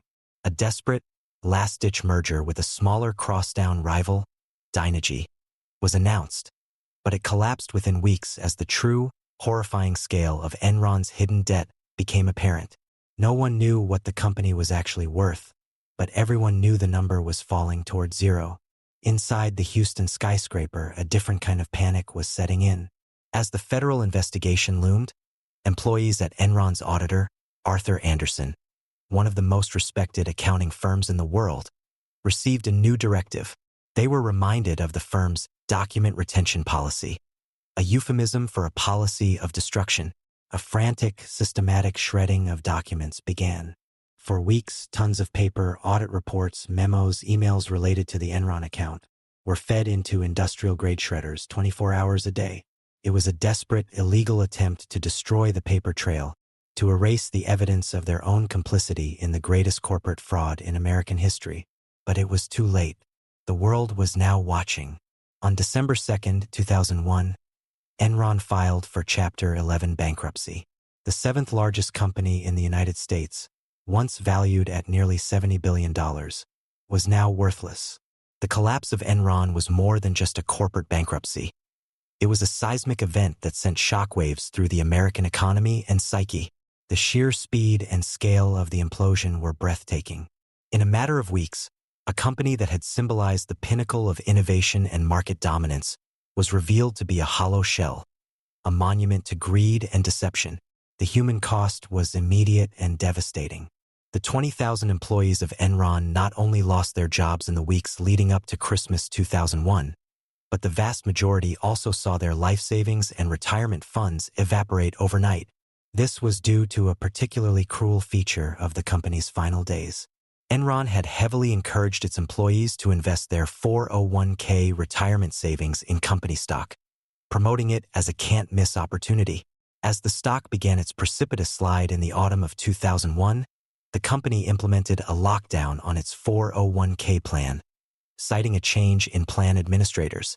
For a critical 30-day period, as the share price plunged from over $30 toward absolute zero, employees were legally barred from selling their Enron stock.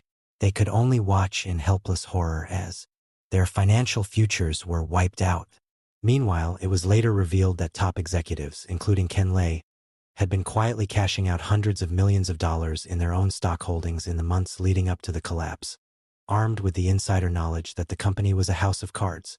The image of ordinary employees weeping in the parking lot of the Houston skyscraper, holding boxes of their personal belongings, while their bosses walked away with fortunes, became the defining tableau of the scandal's human toll. The public and political outrage was immense and immediate. The Enron scandal became a symbol of everything wrong with corporate America. Unchecked greed, a culture of arrogance, and a corrupt, cozy relationship between big business and government. Ken Lay, once a celebrated titan of industry, was now a national villain. His close ties to the Bush administration became a major political liability. Kenny Boy, as President George W. Bush had affectionately called him, was suddenly toxic. Washington, D.C. scrambled to distance itself from the disgraced company, even as records showed that Enron had been one of the largest political donors in the country, spreading its influence liberally across both sides of the aisle to ensure the deregulation that allowed its schemes to flourish. In the face of this public fury, the Department of Justice acted swiftly. A dedicated Enron task force was assembled, a high-powered team of federal prosecutors and FBI agents whose sole mission was to untangle the complex web of fraud and bring the perpetrators to justice. Their investigation began in Houston, where federal agents swarmed the gleaming Enron Tower, seizing computers, servers, and mountains of documents before they could be destroyed. They were looking for the paper trail, the evidence of who knew what and when. Their first major target, however, was not an Enron executive, but the company's auditor, Arthur Andersen. Once one of the Big Five global accounting firms, a bastion of integrity and professional ethics, Arthur Andersen was now facing a crisis of its own making. The frantic, systematic shredding of Enron-related documents at their Houston office in the weeks before the bankruptcy was not just a panic move. It was a federal crime. Obstruction of justice is one of the most serious charges the government can bring, as it represents a direct assault on the legal process itself. The Enron task force saw an opportunity. By going after the auditor first, they could send a powerful message to anyone else involved in the scandal. Cooperation would be rewarded, but obstruction would be met with the full force of the law. In March 2002, the government took the unprecedented step of indicting the entire firm of Arthur Andersen on a single count of obstruction of justice. The trial was a swift and brutal affair. The prosecution presented damning internal memos and the testimony of Andersen employees who had participated in the shredding. The firm's defense was that they were merely following a poorly defined document retention policy. But the jury didn't buy it. In June 2002, Arthur Andersen was found guilty. The verdict was a death sentence. An accounting firm's only real asset is its reputation for trustworthiness. With a felony conviction, that reputation was destroyed. The firm was forced to surrender its license to audit public companies. Its clients fled in droves. Within months, the 85,000-person global powerhouse disintegrated, its offices closing and its partners scattering to other firms. The fall of Arthur Andersen was a stunning collateral consequence of the Enron scandal, a stark warning that even the most venerable institutions were not immune. Years later, the conviction would be unanimously overturned by the Supreme Court on a technicality regarding faulty jury instructions. But it was a Pyrrhic victory. The firm was long dead and buried. While the Andersen drama played out, the Enron task force was applying pressure to the key figures within Enron itself, starting with the man at the center of the financial deception, Andy Fastow. They knew Fastow was not just the architect of the SPEs. He was also uniquely compromised. Unlike Skilling and Lay, who primarily benefited from the rising stock price, Fastow had personally enriched himself through his schemes, skimming millions of dollars from the very entities he had created to hide Enron's debt. He was running a side hustle within the larger corporate fraud, a fact that made him both legally vulnerable and deeply disliked by his former colleagues. In October 2002, Fastow was indicted on 78 counts, including fraud, money laundering, and conspiracy. He was arrested at his lavish Houston mansion, a stark contrast to the financial ruin he had helped inflict on his former employees. Initially, Fastow pleaded not guilty, preparing to fight the charges, but facing the prospect of spending the rest of his life in prison, and with the government also bringing charges against his wife, Leah Fastow. For her minor role in the schemes, the pressure became unbearable.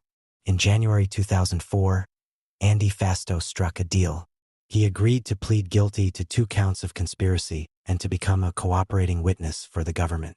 He would forfeit nearly $30 million in cash and property and accept a 10-year prison sentence.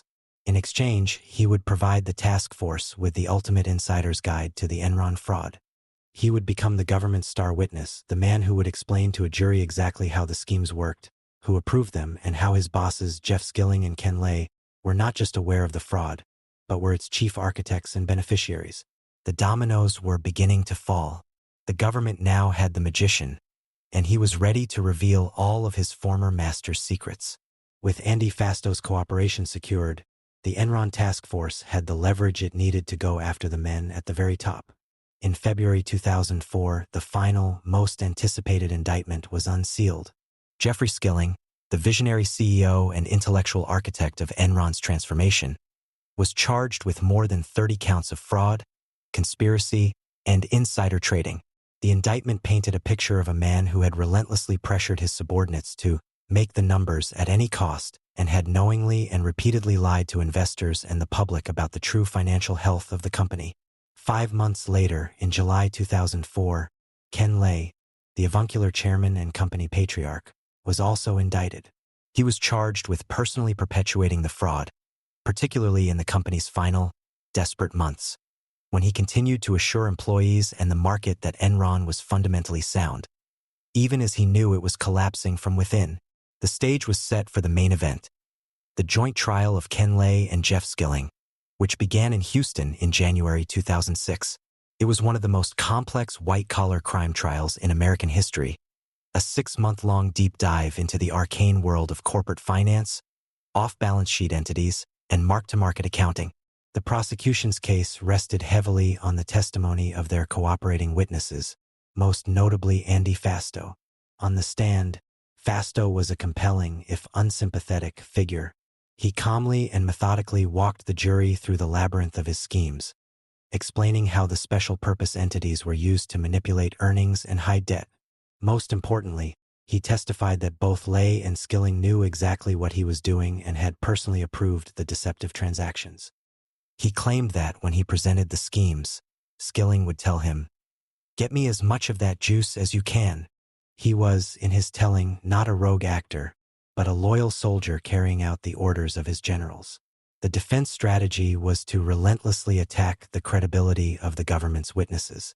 They portrayed Fasto as a master liar and a thief who had defrauded Enron for his own personal gain and was now lying again to save himself and his family from a lifetime in prison. They argued that there was no overarching fraud at Enron, only the criminal actions of a few rogue employees like Fasto. Skilling's defense was that he was a big-picture visionary who relied on his auditors and lawyers to handle the details. He claimed he had no idea the accounting was improper. Ken Lay's defense was even simpler. He portrayed himself as a hands-off chairman who was himself a victim, tragically misled by the brilliant subordinates he had trusted. He argued that the company was not destroyed by fraud, but by a crisis of confidence, a run on the bank triggered by negative press and the nefarious actions of short sellers. In the end, the jury did not believe them. The sheer weight of the documentary evidence, combined with the detailed testimony of multiple former executives who corroborated Fasto's account, was too much to overcome. On May 25, 2006, the jury delivered its verdict. Jeff Skilling was found guilty on 19 of 28 counts. Ken Lay was found guilty on all 6 counts against him. It was a resounding victory for the government, a moment of catharsis for the thousands of victims, and a clear signal that even the most powerful corporate executives were not above the law. The aftermath, however, was tinged with a final, bizarre twist of fate. Less than 2 months after his conviction, and before he could be sentenced, Ken Lay died of a massive heart attack while vacationing in Aspen, Colorado, due to a legal doctrine known as abatement ab initio. Because he died before his appeals process was complete, his conviction was legally vacated. In the eyes of the law, he died an innocent man, his record wiped clean, a fact that infuriated many of his victims. In October 2006, Jeff Skilling was sentenced to 24 years and 4 months in federal prison, one of the longest sentences ever handed down for a white-collar crime. He was also ordered to pay $45 million in restitution. Andy Fasto, for his cooperation, received a reduced sentence of 6 years and was released from prison in 2011. The legacy of the Enron scandal was profound and far-reaching. It triggered a crisis of faith in American capitalism and led directly to the most significant overhaul of business regulation since the Great Depression. In 2002, Congress passed the Sarbanes-Oxley Act, a landmark piece of legislation designed to prevent future Enrons. The act imposed strict new rules on corporate governance, accountability, and financial reporting. It required CEOs and CFOs to personally certify the accuracy of their financial statements, making them criminally liable for any deliberate misrepresentations. It also created the Public Company Accounting Oversight Board, PCAB, to oversee the auditing industry, ending the era of self-regulation that had allowed the conflicts of interest at firms like Arthur Andersen to fester. The story of Enron endures as a cautionary tale of epic proportions. It's a story about the seductive power of a rising stock price and the dangers of a corporate culture that values perceived success over actual integrity. It demonstrated how easily the watchdogs of the system, the auditors, the lawyers, the investment banks, and the credit rating agencies, could be co-opted or silenced by the lure of massive fees.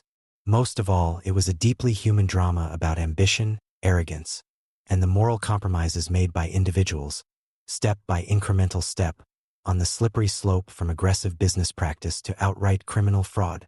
The gleaming tower in Houston now bears a different name, but the ghost of Enron remains, a permanent reminder of how quickly an empire built on lies can crumble into dust.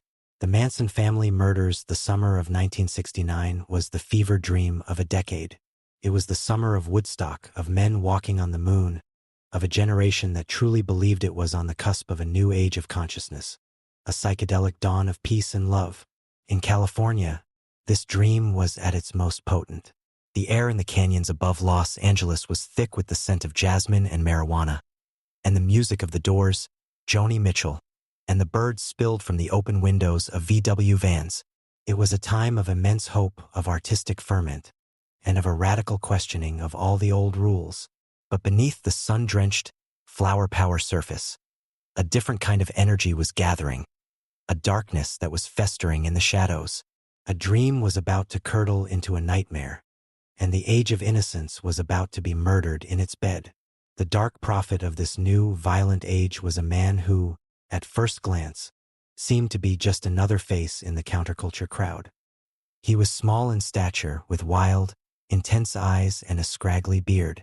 He played a hypnotic, rambling kind of folk music on his guitar and spoke in a dizzying, charismatic patter, a mishmash of pseudo-philosophy, scripture, and Dale Carnegie aphorisms he had picked up in prison. His name was Charles Manson. He was not a product of the summer of love. He was a product of the system it sought to overthrow.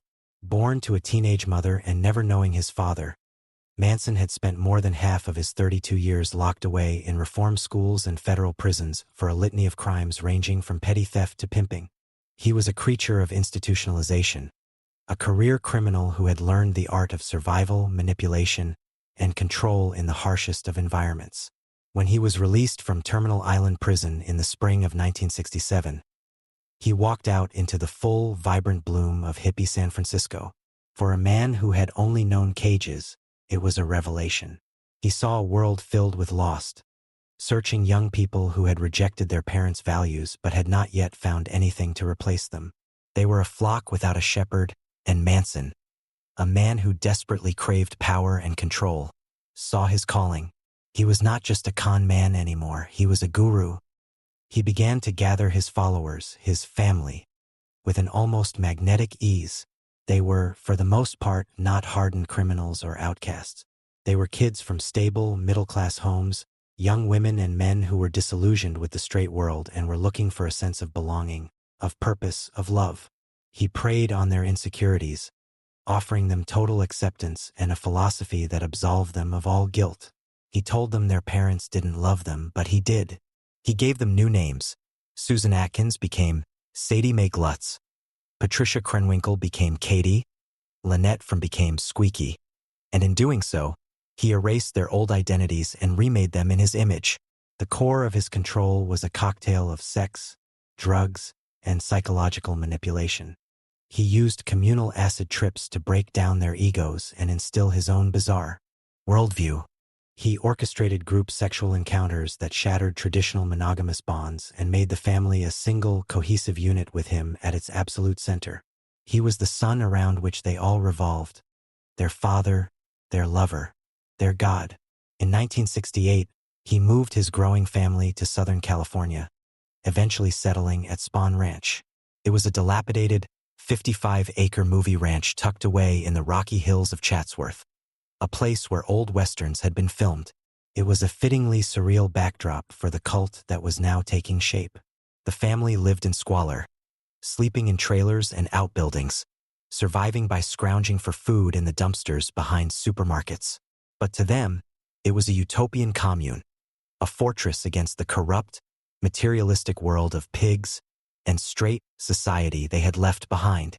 They spent their days repairing dune buggies, taking care of the ranch's horses, and their nights gathered around the campfire, listening, rapt, to Charlie's sermons. It was during these nighttime sessions that Manson began to unveil his grand, terrifying prophecy, a vision he called Helter Skelter. The name came from a song on the Beatles' recently released White Album, a record Manson became pathologically obsessed with. He believed the Beatles were speaking directly to him, that they were prophets sending him coded messages through their lyrics. He interpreted the album as an apocalyptic foretelling of an imminent, bloody race war. According to Manson's bizarre exegesis, black people would soon rise up and slaughter the white establishment. But they would be unable to govern themselves, and after the carnage, they would turn to him, Charlie Manson, who would have been waiting out the apocalypse with his family, hidden in a mythical bottomless pit in Death Valley. He and his followers would then emerge from the pit to take control, to rule the world. But by the summer of 1969, Manson was growing impatient. The race war wasn't starting on its own. He decided he needed to give it a push, to show Blackie how to do it. The plan was as insane as it was brutal.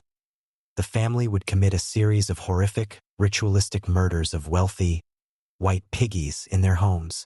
They would then plant evidence, writing slogans on the walls in their victims' blood, to make it look like the murders had been committed by black revolutionaries, like the Black Panthers. These shocking, gruesome crimes, he believed, would terrify white America, ignite the simmering racial tensions, and finally trigger the apocalyptic helter-skelter he so desperately craved.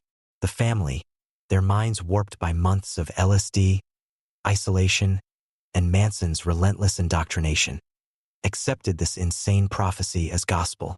They were no longer just hippies. They were soldiers in a holy war, instruments of Charlie's divine will. The peace and love ethos of the 1960s had been twisted into a doctrine of murder. The dilapidated movie ranch, once a stage for fictional gunfights, was about to become the launching pad for a campaign of real-life terror that would shock the world and bring a violent, bloody end to an era. The first act in Charles Manson's twisted passion play was not the one that would make the headlines, but it was a crucial, violent prelude that bound his followers to him through the act of murder. In late July 1969, Manson had a dispute with a man named Gary Hinman, a music teacher and PhD student who had befriended some of the family members. Manson believed Hinman owed him money. He dispatched 3 of his most devoted followers, Bobby Beausoleil, Susan Atkins, and Mary Brunner, to Hinman's home in Topanga Canyon to collect. When Hinman refused to pay, what began as an extortion attempt escalated into a 2-day hostage situation. Manson himself made an appearance, arriving at the house to escalate the terror. In a show of brutal authority, he drew a sword and slashed Hinman across the face, nearly severing his ear. Then he left, leaving his followers to finish the job. On July 27th, under Manson's orders, Bobby Beausoleil stabbed Gary Hinman to death. As a final, chilling act, they followed Charlie's new script. Using Hinman's own blood, they scrawled "Political Piggy" on the wall and drew a panther paw, a symbol associated with the Black Panthers, in a clumsy attempt to frame them for the crime. It was the dress rehearsal for Helter Skelter. Less than 2 weeks later, on the hot, still night of August 8, 1969, Manson decided it was time to unleash the main event. He gathered his chosen instruments of chaos at Spahn Ranch. He selected 3 of his most indoctrinated young women, Susan Atkins, Patricia Krenwinkel, and Linda Kasabian, and his right-hand man, a quiet, intense young man from Texas named Charles Tex Watson. Manson gave them their instructions. Tex Watson, as the man, was in charge.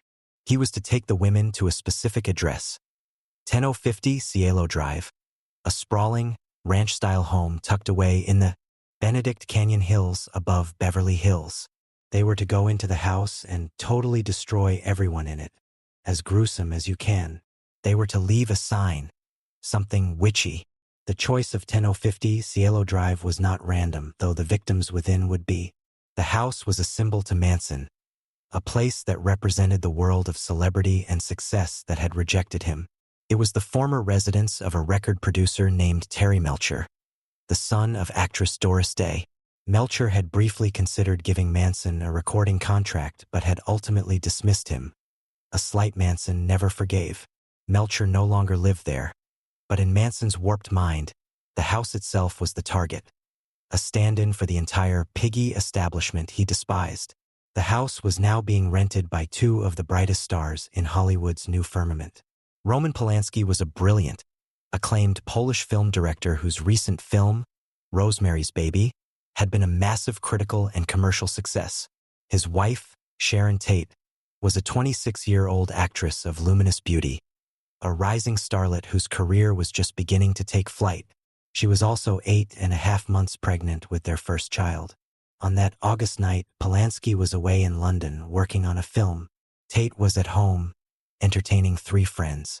Her guests were Jay Sebring, a celebrated celebrity hairstylist and a former boyfriend of Tate's; Wojciech Frykowski, a Polish writer and aspiring screenwriter who was a close friend of Polanski's; and Abigail Folger, Frykowski's girlfriend and the heiress to the Folger coffee fortune.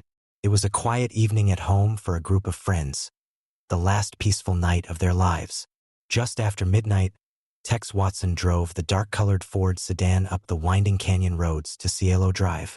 He climbed a telephone pole and cut the phone lines to the house, plunging it into silence. Linda Kasabian, who had a driver's license and was the only one who was not a true believer in helter-skelter, was ordered to wait by the gate as a lookout. Watson, Atkins, and Krenwinkel then crept onto the property. The first person they encountered was an 18-year-old boy named Stephen Parent. He was visiting the property's caretaker and was just driving away from the guest house. Watson, holding a .22 caliber revolver, stepped out of the darkness and held him at gunpoint. The terrified teenager pleaded for his life. "Please don't hurt me," he begged. "I won't say anything." Watson ignored his pleas and, in a sudden, brutal explosion of violence, slashed at him with a knife before shooting him 4 times, killing him instantly. The helter-skelter murders had begun. The 3 killers then sliced open a window screen and entered the main house. They found Wojciech Frykowski asleep on the living room couch. Watson kicked him in the head, waking him with a jolt. "Who are you?" Frykowski stammered. "I'm the devil," Watson replied calmly, "and I'm here to do the devil's business." They rounded up the other occupants of the house: Sharon Tate, Jay Sebring, and Abigail Folger. They herded them all into the living room. Sebring, seeing the heavily pregnant Tate being manhandled, protested and tried to defend her. Tex Watson shot him without hesitation and then viciously stabbed him 7 times. The scene descended into a nightmarish chaos of unimaginable terror. Watson ordered Susan Atkins and Patricia Krenwinkel to kill Frykowski and Folger. He tied a rope around Tate's neck, slung it over a wooden ceiling beam, and tied the other end around the neck of the now-dead Sebring. Wojciech Frykowski, his hands bound with a towel, managed to break free. He fought for his life with incredible ferocity. Running for the front door, Watson pursued him onto the front lawn, hitting him over the head with the butt of the revolver so hard that the gun broke apart. He then stabbed him repeatedly, a total of 51 times. Abigail Folger also managed to escape, running out a bedroom door toward the swimming pool, screaming for help. Patricia Krenwinkel chased her down, tackling her to the ground and stabbing her relentlessly. When Krenwinkel's knife hand grew tired, Watson came over to help finish the job. Folger was stabbed 28 times. Back inside the house, Sharon Tate, witnessing the slaughter of her friends, made a final, desperate plea. She begged them to spare her life, if only for the sake of her unborn baby. She offered herself as a hostage, pleading with them to let her live just long enough to give birth. Her pleas were met with cold, remorseless cruelty. Susan Atkins later recalled telling her, "Look, bitch, I have no mercy for you. You're going to die." Following Watson's lead, both Atkins and Krenwinkel stabbed the heavily pregnant actress to death. She suffered 16 stab wounds. With all 5 victims dead, the killers completed their grotesque mission. Following Manson's instructions, Susan Atkins took a towel, dipped it in Sharon Tate's blood, and walked to the front door. In large, dripping letters, she wrote a single word: "Pig." The Manson family then vanished back into the night, leaving behind a scene of carnage so extreme, so senseless, that it would forever alter the perception of safety and security in Los Angeles and beyond. The dream of the 60s had just been brutally and irrevocably murdered. The morning of August 9th, 1969, broke with a typically bright, hazy California sunshine, casting a serene light over the canyons of Beverly Hills. But at 10:50 Cielo Drive, that light revealed a scene of almost unimaginable horror. Sharon Tate's housekeeper, Winifred Chapman, arrived for her shift around 8 a.m.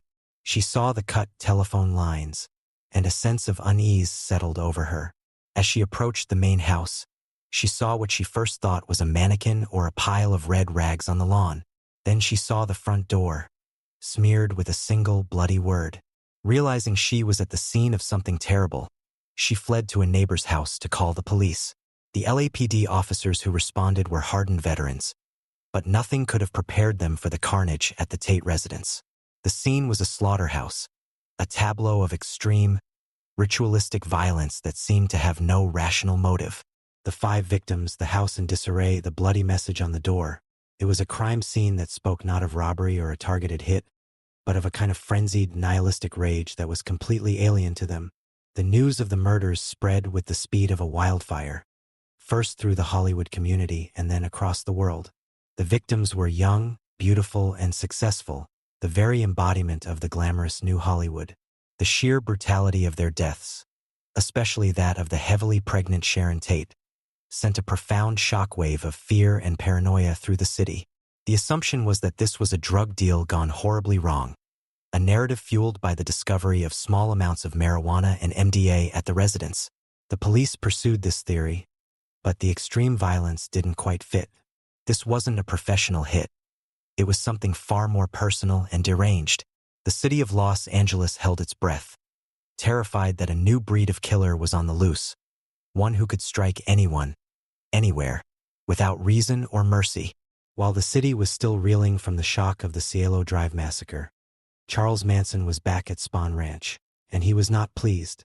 He felt the work of the previous night had been too messy, too chaotic. His followers had left behind a scene of panic, not the cool, professional-looking job he had envisioned. He decided he would have to go out the next night himself, to show them how it's done. On the night of August 10th, just 24 hours after the Tate murders, Manson once again gathered his disciples. This time, he would lead the expedition. He took the 4 from the previous night, Watson, Atkins, Krenwinkel, and Kasabian, and added 2 more to the party, Leslie Van Houten, a young former homecoming queen, and Steve Clem Grogan. They all piled into a car and began to drive, almost aimlessly, through the city streets. Manson was looking for the right target. After hours of driving, they ended up in Los Feliz, a quiet, affluent neighborhood adjacent to Hollywood. Manson directed them to a house at 3301 Waverly Drive. The house belonged to a supermarket executive named Leno LaBianca and his wife, Rosemary, who owned a successful dress boutique. The choice of this house appears to have been almost completely random. Manson had allegedly attended a party at a house on the same street a year earlier, and the LaBianca home simply caught his eye. Manson and Tex Watson went into the house alone first.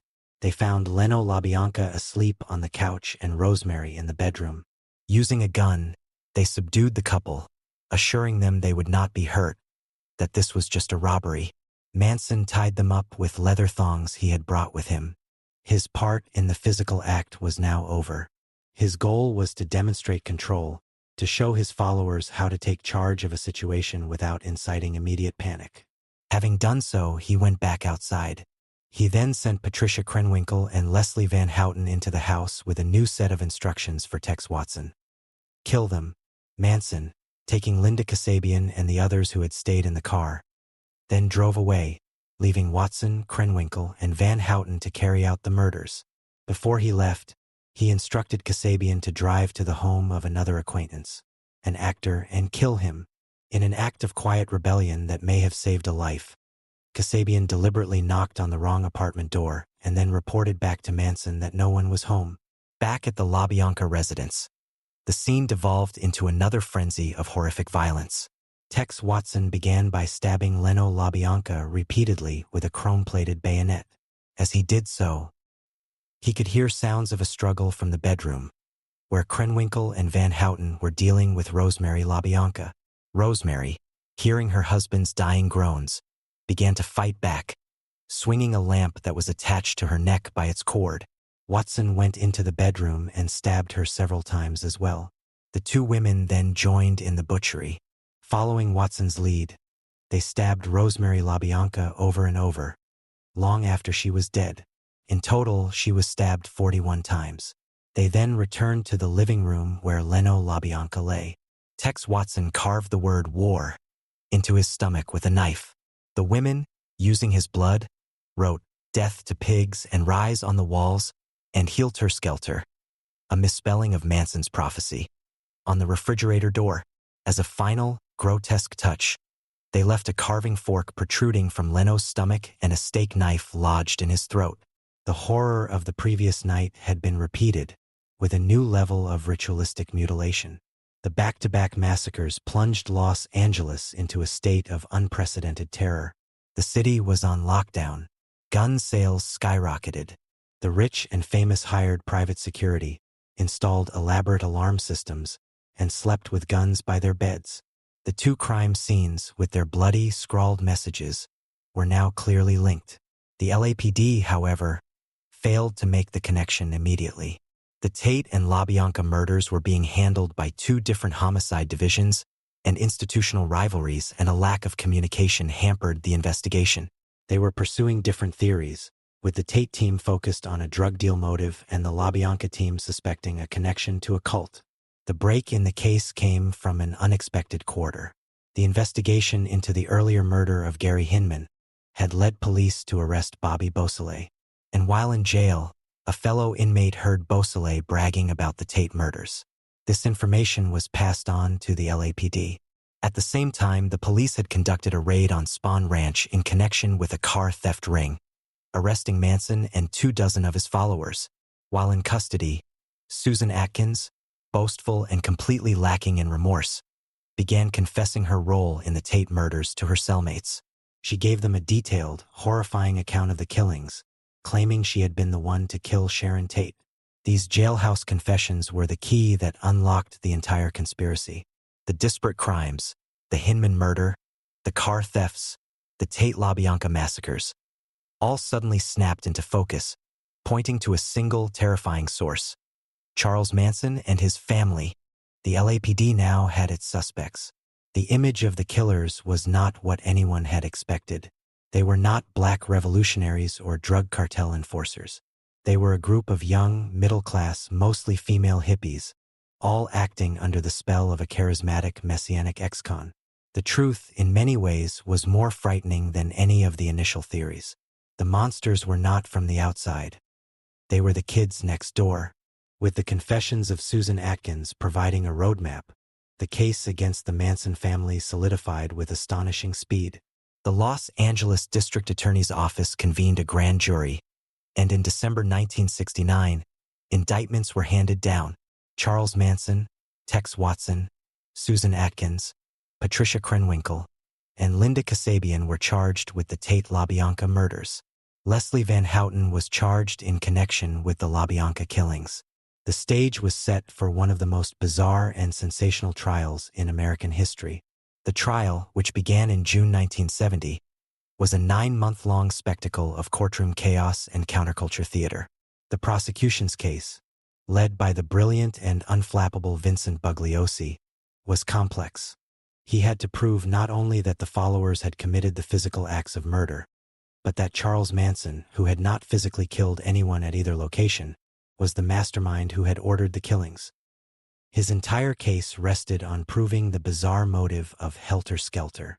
To do this, he needed an insider. His star witness was Linda Kasabian. Kasabian, who had been the lookout at Cielo Drive and had driven with the group on the second night, had fled the family shortly after the murders, horrified by the violence she had witnessed. She was granted immunity from prosecution in exchange for her testimony. Over 18 grueling days on the witness stand, she provided a chilling, detailed, eyewitness account of the 2 nights of terror. She described Manson's absolute control over the family, his hypnotic power, and his specific orders to kill everyone at the Tate residence. Her testimony was the crucial thread that tied Manson directly to the murders, painting a vivid picture of a cult leader commanding his disciples to kill. While Kasabian testified inside, Manson and his co-defendants, Atkins, Krenwinkel, and Van Houten, did everything they could to disrupt the proceedings from the defense table. They laughed, sang, and shouted insults at the judge.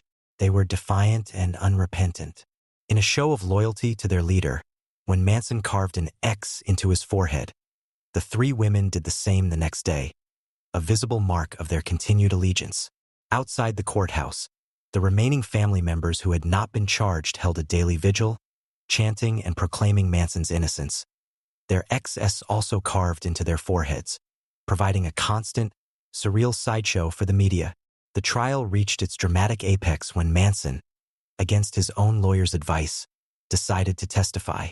With the jury removed from the courtroom, he delivered a rambling, hour-long monologue, a hypnotic and terrifying glimpse into his warped psyche. He spoke of himself as a reflection of the society that had created him, a product of their prisons and their hypocrisy. "These children that come at you with knives, they are your children," he proclaimed. "You taught them. I didn't teach them. I just tried to help them stand up." He was, in his own mind, a messiah, a martyr, not a murderer. In January 1971, after one of the longest and most expensive trials in California history, the jury found all the defendants guilty of first-degree murder.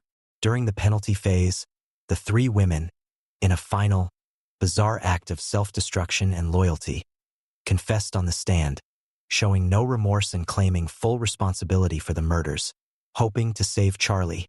It didn't work. The jury sentenced all four of them, along with Tex Watson, who was tried separately later, to death. However, none of them would be executed. In 1972, the California Supreme Court abolished the death penalty, and their sentences were automatically commuted to life in prison with the possibility of parole. The legacy of the Manson family murders was profound and lasting. It is often cited as the symbolic death of the 1960s. The naive, optimistic dream of peace and love died a violent death on those 2 August nights. The murders exposed a dark, nihilistic underbelly to the counterculture, a vulnerability that had been previously unimaginable. The image of smiling, middle-class girls turned into remorseless killers shattered the perception of who a monster could be. Fear and paranoia replaced hope and idealism. The phrase helter-skelter entered the American lexicon not as a song title, but as a synonym for apocalyptic, senseless violence. Over the decades, the members of the Manson family have remained figures of morbid public fascination. From prison, they have given interviews, been the subject of countless books and documentaries, and have come up for parole numerous times, each hearing reigniting the public's memory of their crimes. Susan Atkins died of brain cancer in prison in 2009. Patricia Krenwinkel and Leslie Van Houten remain incarcerated, now elderly women, repeatedly denied parole despite expressing deep remorse.